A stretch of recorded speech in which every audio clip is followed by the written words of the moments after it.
So what was it? The fears, shadows chasing them through their own mind. And in that sense, what was that about? The knowledge of mortality and the gods, quote unquote, and that if we only see, if we choose to see binary vision, we see the good and we only focus on the good and we end up forgetting the shadow side. And at that point, when we see the shadow side, it looks like something outside of ourselves or foreign or something different or unrecognizable. In that sense, we try to resist it and negate ourselves in that part of the equation, and that just empowers that contrast that much more, kind of like backing up and drawing the circumference of the diameter of the circle produced by the diameter between the two in a greater and greater proportion by trying to produce resistance. Now the reflection or the reaction of your energy and your motion is just as great as your attempt to resist yourself and get away from it. The pull gets even greater of gravity pulling the two dualities together. And so then the idea is that if we saw that was the illusion, that one is the other in the sense, we would look to where the change is, and the change happens around the fulcrum of those quote-unquote darker points. And so at those points, we would look at those points and say there's goodness in understanding how we change and why we change, and if they were very, not dark, but they were knowledge of the shadow self. Others without that knowledge would see that and consider it very neglectful of a sense of compassion, to put it lightly, when in reality one has to move farther through the sense of compassion to understand that, and then go through compassion into the other side of that, and then back to compassion in order to understand that. You have to go around, back and forth, and it's all about the motivation of why one is doing that. And so then the other aspect is that seeing, say, the gods, their parents kill each other, ate their children, or children kill their dads, or whatever it is. Well, that's a metaphor for the fact that in time, one's mind is proliferated through the offspring, and so in that sense, the mind of the past eats, like an inchworm, the mind of the present, and therefore eats its way into the future through the youth and the innocent and the youngness, the freshness of the universe as the present moment of time. Present moment is the offspring of the past, in other words.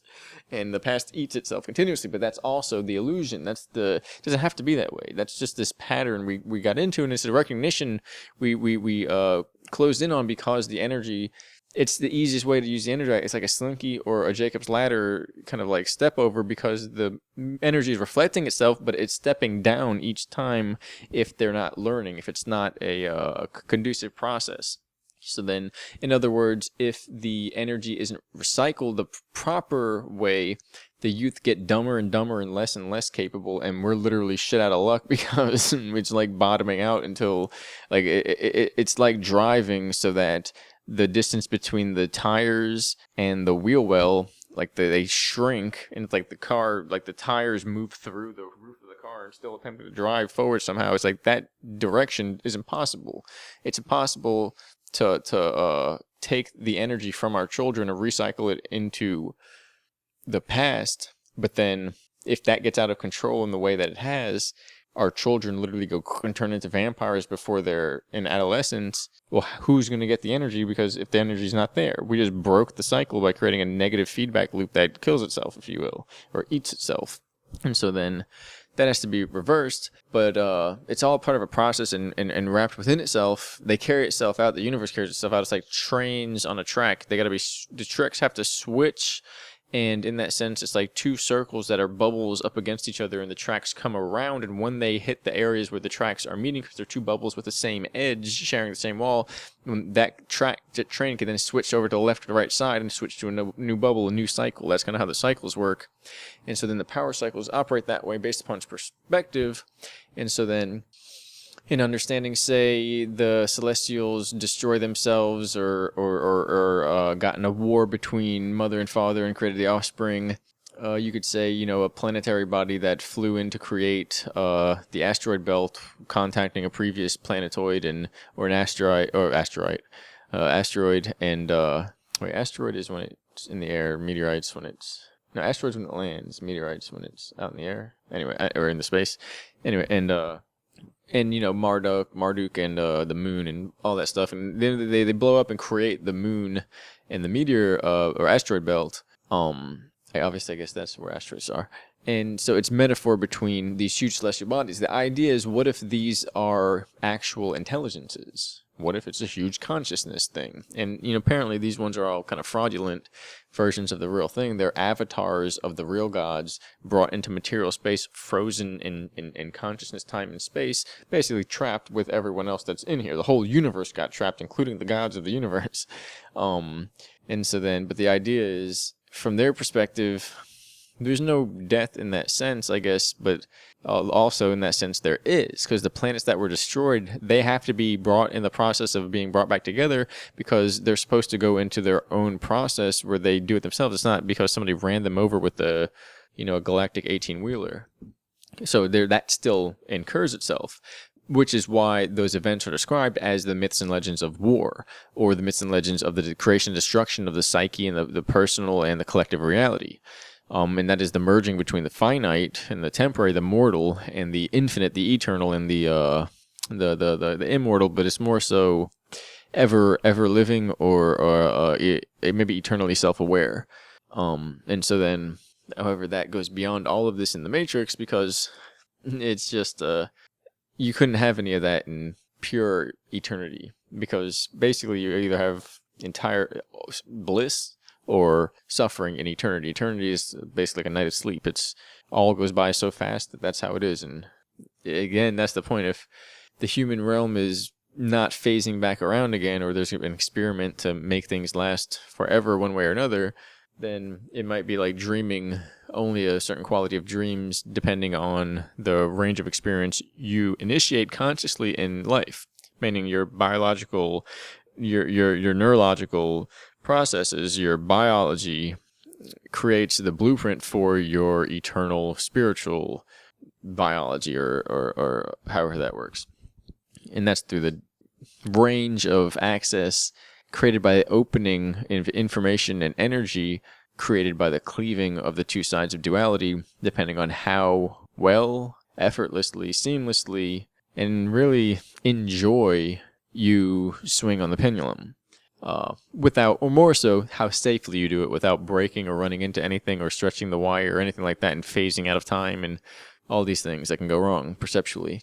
But that's just saying one's growing through, adolescence and so on, and how one can get lost becoming themselves in a different environment and situation and process that they feel they've never experienced before. And in their attention, their acknowledgement, their intention, and participation in that process literally determines who they become.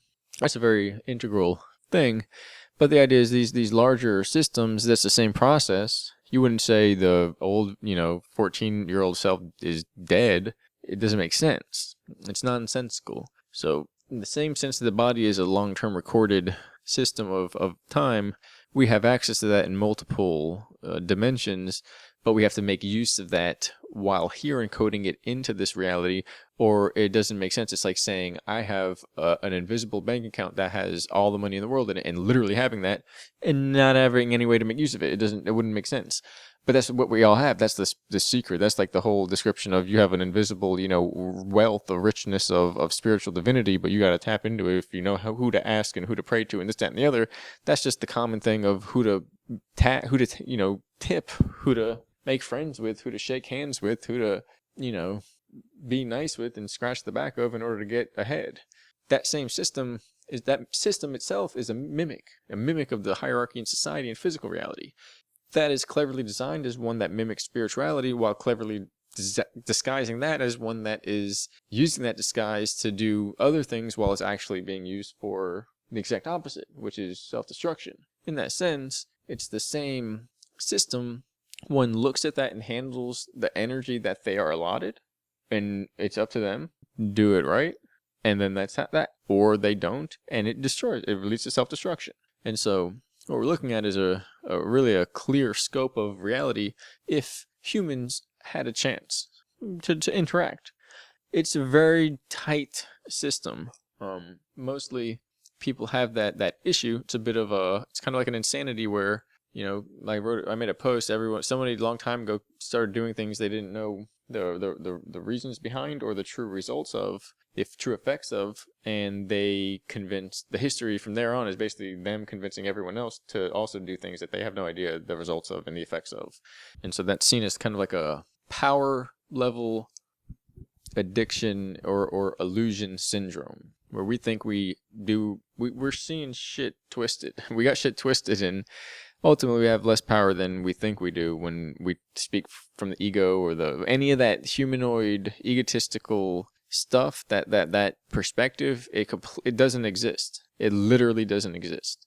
It has no bearing on reality. We can do that to ourselves, but in any other sense, that's just a game we play with ourselves so that we can face reality. If we ever try to go to anything else in the universe and tell it to talk and act and think and do and feel and see and obey and respect the way we are, whether we see that the way it's being peddled is literally pure weakness or not, doesn't matter, because that in itself is absolutely insane. It's literally invading, and it's, since obvious, if you know, you don't, blah, blah, blah. Psychic energy does things and is real. And so if anything has a developed psychic sense and just senses our intentions in that sense, that's assault. It's literally factually assault legally.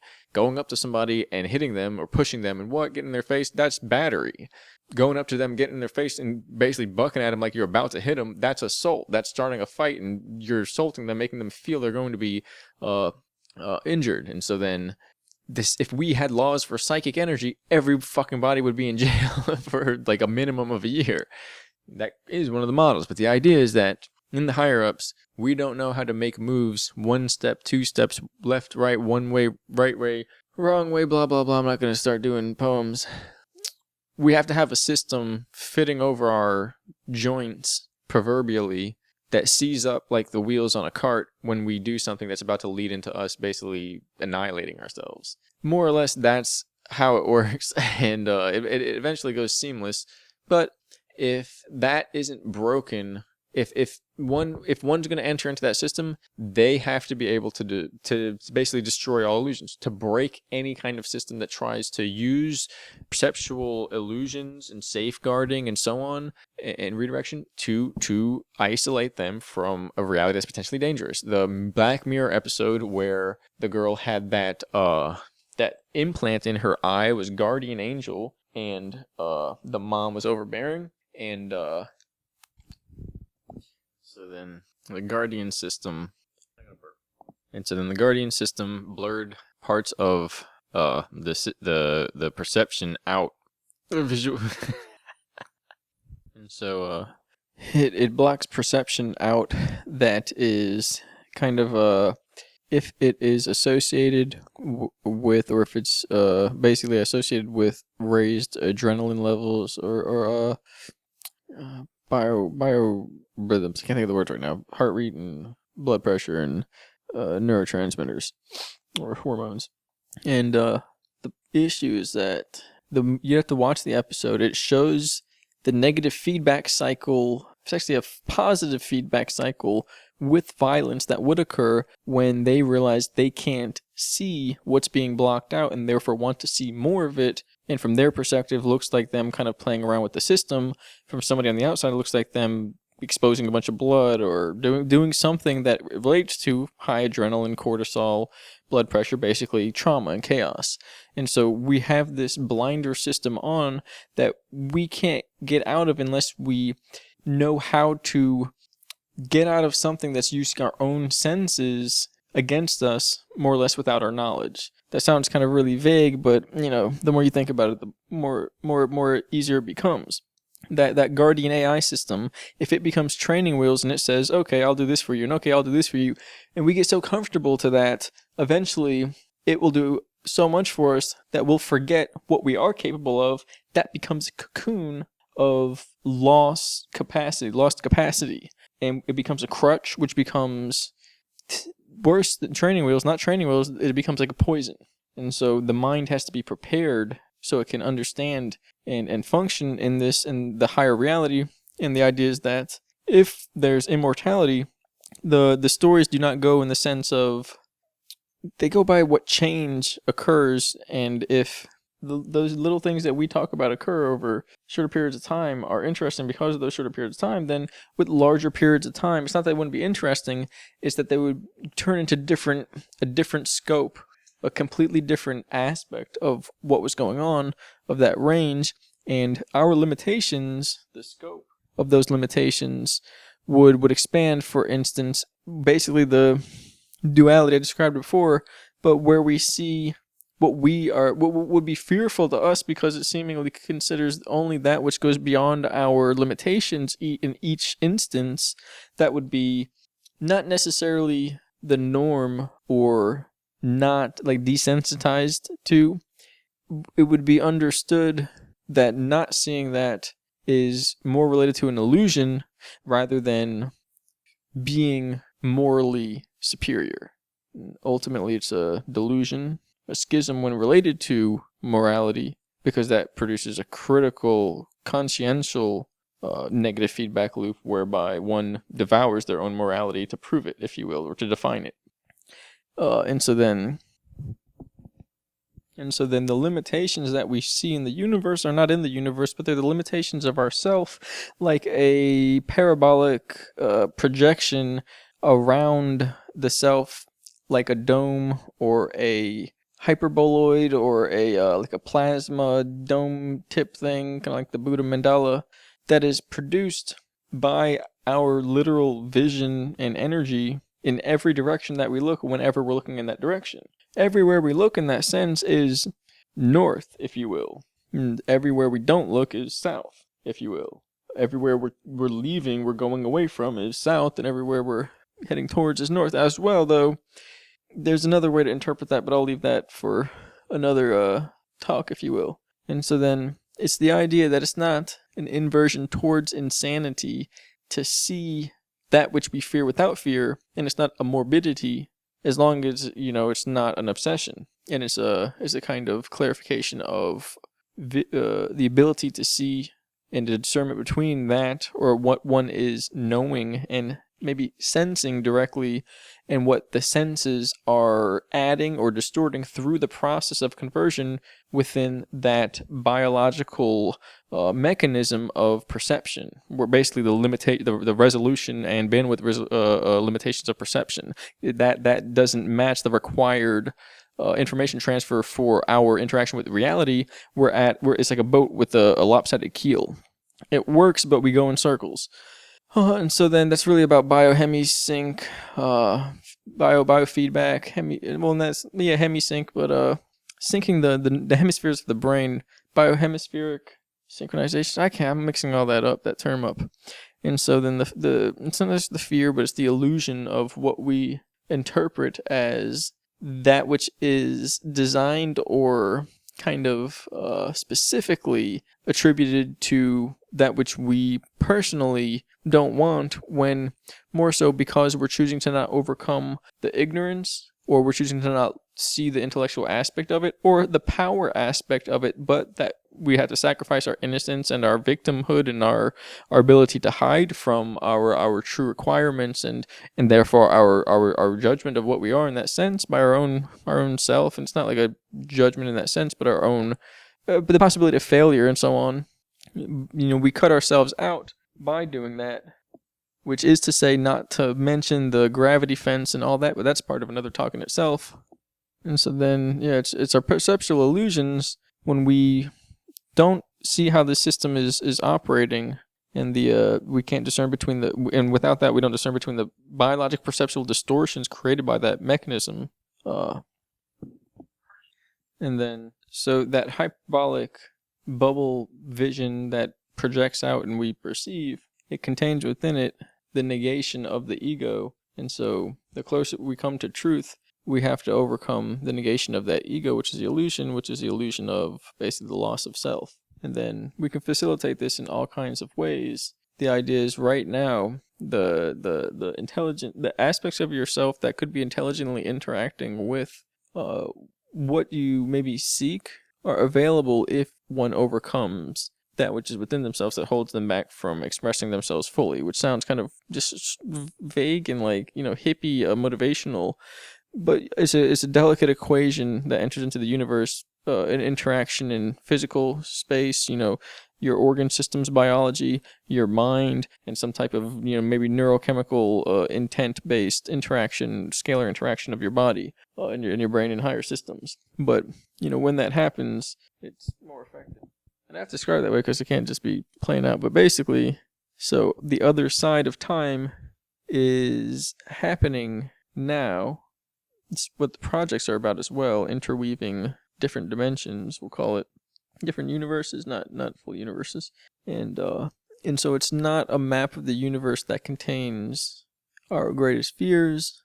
It's that our consciousness contains an artificial projection of our greatest fears that always overlays the map of the universe that our ego has access to, until we overcome that by disconnecting from that view, which is actually disconnecting from the ego, or defeating the ego, or the illusion of the ego, which is as if the ego is something that we grow through, like the roots of a tree growing up through a kind of a brace or a framework that it then sprouts out through on the ground. That's used to channel it, but if that's not removed or it's not overgrown, it becomes a restriction, a tomb, a matrix, a chain, whatever you want to call it. And so that ephemeral, this force of the awareness of the spirit grows together. It not collects, it unifies, I guess. Grows through a form, a mold, is pressed out of the mold, not in a factory, but in the dirt. In a maybe a cauldron, or maybe mud and clay and swamp and bone and blood, and it's pressed from that mold, and then you go from there. If we don't take that off, it's like a collar around our neck that we can't grow out of. Eventually it kills us because we're destined to grow beyond it, like a tree with one of them straight jackets on so it doesn't fall over because they're planting them rapidly and they don't have time to root. You've seen those, not straight jackets, but they got them little wires on. They look like they're being pulled from what directions. And imagine, like I've seen them, they don't come back and take them off. They cut through the tree. That's why they have that like hose, like cut up hose around it. Not that like actual wire. Back in the day, it used to be like a little cut up hose. But yeah, you can see bikes, like trees growing through bikes and all that. Anyway, and so they'll survive and stuff like that. And we can survive for a time. But that worldview containing those elements, those fears, it's literally like a game we play. So we know how to organize ourselves in the universe from this perspective that is only necessary out of necessity. And so therefore it resolves itself in the sense of, well, now that you know that, you don't need it. And in the same sense, if it's not bad, that universe isn't really like that because we're just overlaying horrible stuff over everything. But then why does that happen? Well, because somebody installed that to give us that experience. And so it's like, oh, well, it is really bad in that sense, but just for us. But then again, that's just perspective, because that's just one way of interpreting the experience. It's semantics. However, even then, what's always true about the dark is that if it's bad and you know, it's better that you know, because now you can do something about it. And so we're coming to that fruition as a species, if you will, where our knowledge, even if it burdens us, we accept it and use it and gain from it. And that's the big thing. It's as if we've put off that so much that now the becoming of ourselves out of ignorance into knowledge is the maximum difference. So it's almost like it has to be horrifying for whoever's ran from truth and huddled up close to, made out with ignorance, like Sleepy Gary and who is the other guy? The guy off of Rick and Morty, the husband. And he became, in his mind, the parasite. He was convinced he had to protect this dream character from the humans who were going to come, or actually he was asking the dream character for help to save him from the humans because they were going to, anyway, it was insanity. All backwards, and it ontologically defeats itself. That doesn't grow past itself. And so the whole point is fear and ignorance is the basis for that. If nobody gave a damn at all, we all know what would happen that way. But if everybody pretty much acts like they care so much about something they don't understand just because they're afraid to do anything else, well, we're watching certain elements of that play out now. It's always in control, if you will. All right, thank you. Sorry.